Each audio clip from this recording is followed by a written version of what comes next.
السلام علیکم ورحمۃ اللہ وبرکاتہ۔ رب اشرح لی صدری ویسر لی امری واحلل عقدۃ من لسانی یفقہوا قولی۔ جمعہ بہترین دن۔ رسول اللہ صلی اللہ علیہ وسلم نے فرمایا، خیر یوم طلعت علیہ الشمس یوم الجمعۃ فیہ خلق آدم وفیہ ادخل الجنہ وفیہ اخرج منہا ولا تقوم الساعة الا فی یوم الجمعہ۔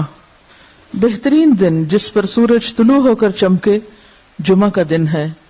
اسی دن آدم علیہ السلام پیدا ہوئے، اسی دن جنت میں داخل کیے گئے، اسی دن جنت سے زمین پر اتارے گئے، اور قیامت بھی جمعے کے دن قائم ہوگی۔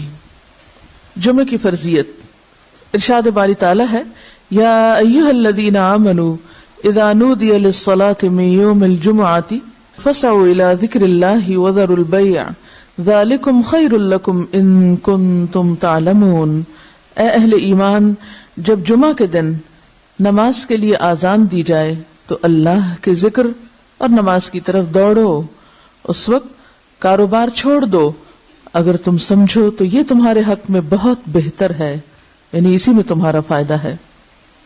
لیکن سمجھنے کی بات ہے نا، کچھ لوگ اس وقتی تجارت میں فائدہ سمجھتے ہیں جو حقیقت میں خسارہ ہے، یعنی اس وقت تجارت کرنا یا اس وقت دنیا کے کام کرتے رہنا اور اللہ کی پکار پر لبیک نہ کہنا۔ حضرت ابو الجعد دمری رضی اللہ عنہ سے روایت ہے کہ رسول اللہ صلی اللہ علیہ وسلم نے فرمایا، جو شخص سستی کی وجہ سے 3 جمعے چھوڑ دے تو اللہ تعالیٰ اس کے دل پر مہر لگا دیتا ہے۔ آپ صلی اللہ علیہ وسلم نے فرمایا، لوگ جمعہ چھوڑنے سے باز آ جائیں ورنہ اللہ تعالیٰ ان کے دلوں پر مہر لگا دے گا، پھر وہ غافل ہو جائیں گے۔ تو اس سے پتہ چلتا ہے کہ جب انسان ایک نافرمانی کرتا ہے اور اس کے بعد توبہ نہیں کرتا اور پھر دوبارہ وہی کام کرتا ہے اور پھر سے 12 وہی کام کرتا ہے تو پھر وہ اللہ کی رحمت سے دور ہونے لگتا ہے اور ایسا بے حس ہوتا ہے کہ نیکی کا شوق بھی اور گناہوں پر کسی قسم کی فکر اور پریشانی سب ختم ہو کر رہ جاتا ہے۔ حضرت ابن مسعود سے روایت ہے کہ رسول اللہ صلی اللہ علیہ وسلم نے ان لوگوں کے گھروں کو جو جمعہ سے پیچھے رہ جاتے ہیں جلا دینے کا قصد کیا، یعنی یہ ارادہ کیا کہ ان کے گھر ہی جلا دیے جائیں۔ جمعہ کا چھوڑنا بہت بڑا گناہ ہے، اس پر شدید وعید ہے، لہذا ہر مسلمان پر جمعہ پڑھنا فرض ہے، اس میں ہرگز سستی نہیں کرنی چاہیے۔ جب خطیب ممبر پر چڑھے اور آذان ہو جائے تو سارے کاروبار حرام ہو جاتے ہیں۔ جمعہ کے متفرق مسائل۔ نمبر 1، رسول اللہ صلی اللہ علیہ وسلم نے فرمایا، جس کا اللہ اور آخرت کے دن پر ایمان ہے اس پر جمعہ فرض ہے۔ مریض، مسافر، عورت، نابالغ لڑکا اور غلام جمعہ کی فرضیت سے مستثنی ہے، یعنی ان پر جمعہ فرض نہیں، اگر چاہیں تو پڑھ لیں، نہیں تو ظہر کی نماز بھی کافی۔ نمبر 2، نبی صلی اللہ علیہ وسلم نے فرمایا، جو شخص جمعہ کے روز خوب اچھی طرح نہائے اور پا پیادہ یعنی پیدل مسجد میں جائے، امام کے نزدیک ہو کر دل جمی سے خطبہ سنے، یعنی ادھر ادھر غفلت کے ساتھ نہیں بلکہ پوری توجہ کے ساتھ اگلی صفوں میں بیٹھ کر، اور کوئی لغو بات نہ کرے، تو اس کو ہر قدم پر 1 برس کے روزوں کا اور اس کی راتوں کے قیام کا ثواب ہوگا۔ یعنی اتنا فضیلت والا عمل ہے اگر کوئی شخص پوری توجہ اور محبت اور شوق کے ساتھ کرے۔ حضرت سلمان فارسی رضی اللہ عنہ سے روایت ہے کہ رسول اللہ صلی اللہ علیہ وسلم نے فرمایا، جو شخص جمعہ کو نہائے اور جس قدر پاکی حاصل ہو سکے کرے، یعنی اپنے جسم کی بھی صفائی، اپنے بالوں کی، ہر چیز کی، پھر تیل یا اپنے گھر سے خوشبو لگائے جو بھی میسر ہو، یعنی تھوڑا اہتمام کے ساتھ نکلے، اور مسجد کو جائے، وہاں 2 آدمیوں کے درمیان راستہ نہ بنائے، یعنی لوگوں کی گردنیں نہ پھلانگے یا ان کو پریشان نہ کرے آگے جانے کے لیے، یعنی جہاں جگہ ملے وہیں بیٹھ جائے، پھر اپنے مقدر کی نماز پڑھے، پھر دوران خطبہ خاموش رہے، تو اس کے گزشتہ جمعہ سے لے کر اس جمعہ تک کے گناہ بخش دیے جاتے ہیں۔ اب یہاں پر گناہوں کی بخشش کس چیز کے ساتھ منسلک ہے کہ انسان اپنی ذات سے کسی کو تکلیف نہ دے، یعنی صرف اتنا نہیں کہ آپ خود شوق سے چلے ہیں نیکی کرنے، عبادت کرنے، اور اپنے شوق میں دوسروں کے لیے باعث اذیت ہیں، ایسا نہیں ہونا چاہیے۔ رسول اللہ صلی اللہ علیہ وسلم نے فرمایا، جو شخص غسل کر کے جمعہ کے لیے آتا ہے اور خطبہ شروع ہونے تک جس قدر ہو سکے نوافل ادا کرتا ہے، پھر خطبہ جمعہ شروع سے لے کر آخر تک خاموشی کے ساتھ سنتا ہے تو اس کے گزشتہ جمعہ سے لے کر اس جمعہ تک اور مزید 3 دن کے گناہ معاف کر دیے جاتے ہیں۔ حضرت عبداللہ بن عباس رضی اللہ عنہ فرماتے ہیں مسجد نبوی کے بعد جو سب سے پہلا جمعہ پڑھا گیا وہ بحرین کے گاؤں جوافہ میں عبد القیس کی مسجد میں تھا۔ اس سے کیا پتہ چلتا ہے کہ جمعہ صرف بڑے شہر میں نہیں بلکہ گاؤں وغیرہ میں بھی پڑھا جا سکتا ہے، یا جہاں بھی لوگوں کی آبادی ہو اکٹھے رہتے ہوں وہاں پر جمعہ پڑھنا چاہیے، یہ جمعے کا اہتمام کیا جانا چاہیے۔ یہاں اس موقع پر میں یہ یاد دہانی آپ کو کرا دوں کہ جن خواتین کے لڑکے ہیں خاص طور پر ان کو، اپنے شوہروں کو، اپنے مرد رشتہ داروں کو یہ احادیث ضرور پڑھوا دیں یا ان کو یاد دہانی کرا دیں تاکہ وہ اگر جاتے بھی ہیں جمعہ پڑھنے تو شوق سے جایا کریں اور ان آداب کا خیال بھی رکھیں جو رکھنے چاہیے۔ اسد بن زرارہ نے نقی الخدمات کے علاقے میں بنو بیازہ کی بستی حزم النبیت جو مدینہ سے 1 میل کے فاصلے پر تھی اس میں جمعہ قائم کیا۔ حضرت عبداللہ بن عمر مکہ اور مدینہ کے درمیان بسنے والے لوگوں کو جمعہ پڑھتے دیکھتے تو اعتراض نہ کرتے۔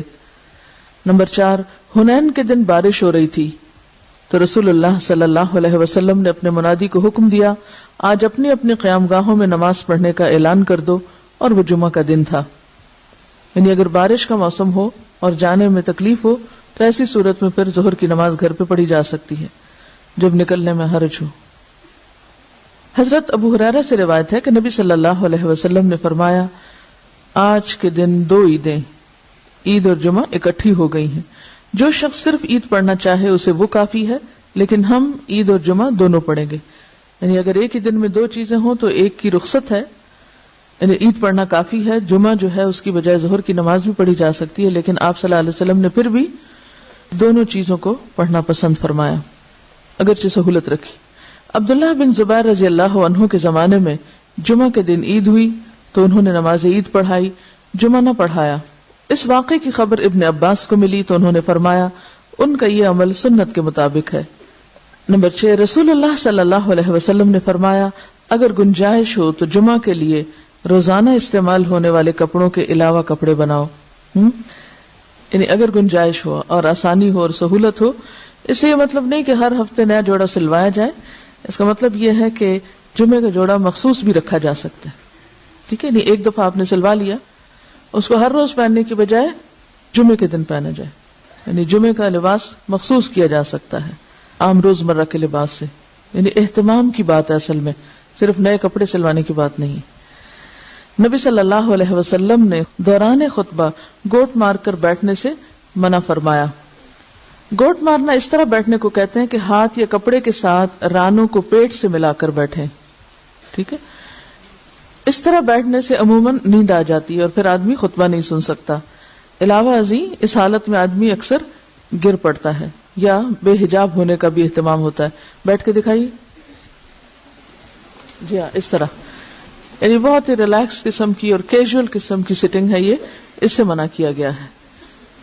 نمبر 8، جابر بن سمرہ رضی اللہ عنہ سے روایت ہے کہ رسول اللہ صلی اللہ علیہ وسلم کھڑے ہو کر خطبہ دیتے اور 2 خطبوں کے درمیان بیٹھتے۔ جو شخص یہ کہے کہ آپ بیٹھ کر خطبہ دیتے تھے اس نے غلط بیانی کی۔ حضرت کعب بن عجرہ سے روایت ہے کہ وہ مسجد میں داخل ہوئے اور عبد الرحمن ابن ام الحکم بیٹھے ہوئے خطبہ دے رہے تھے۔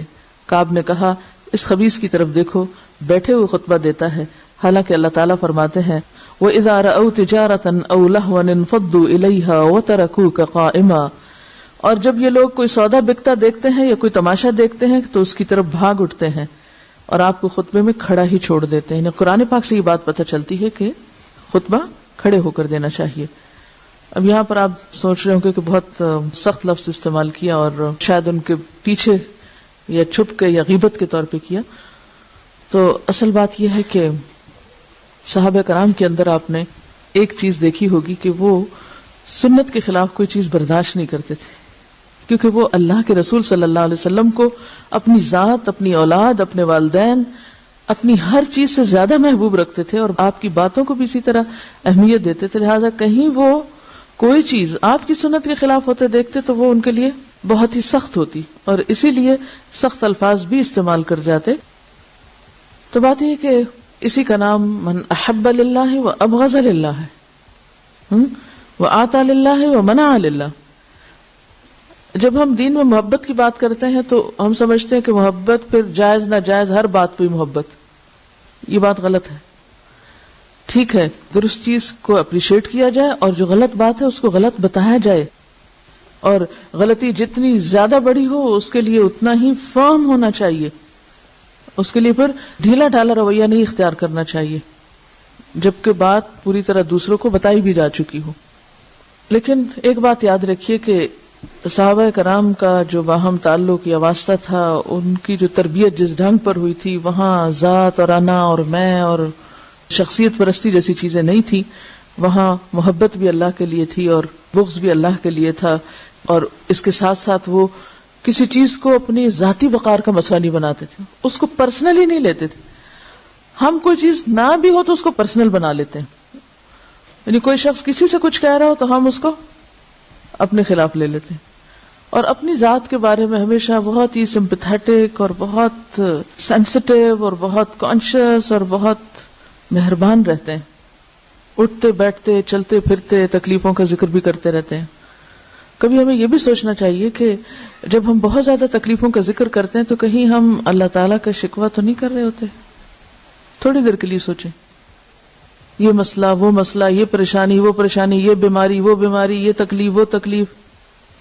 یعنی تھوڑی دیر کے لیے اس بات پر اگر غور کریں کہ ہر وقت ہماری زبان سے شکوے شکایات ہی نکلتے رہیں تو ہمیں کیا معلوم نہیں کہ ہر نقصان، ہر تکلیف، ہر بیماری اللہ کے اذن سے ہی آتی، اور ہر چیز اسی کے ہاتھ میں. وہ جب چاہے اللہم لا مانع لما آتیت ولا معطی لما منعت ولا ينفع ذا الجد منک الجد.